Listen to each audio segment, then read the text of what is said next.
تصوير من الداخل.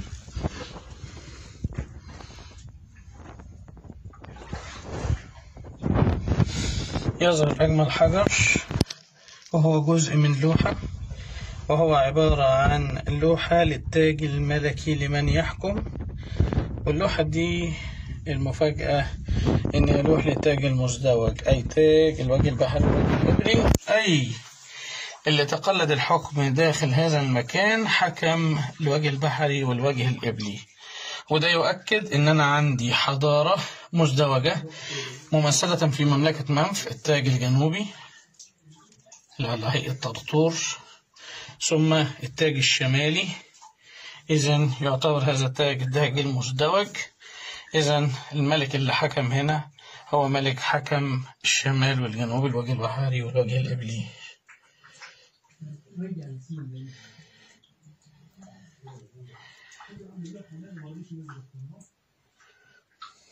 وده يعتبر في المستوى الثاني. بيظهر بقى بعد كده حجر به فرج امرأة، ويعد ده نفس الحجر اللي لقيناه في الدخلة السابقة في الحوض القديم.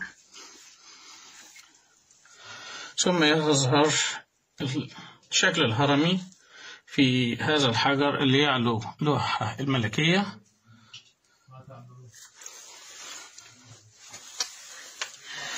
ثم حجر منحوت ولكن بصعوبة بالغة.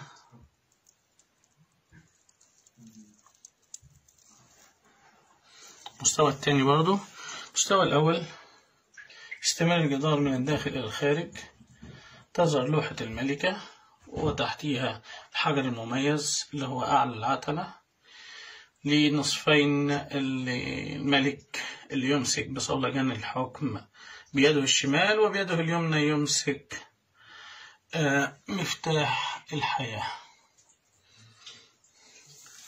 تظهر الصبة بعد عناء تم صبها.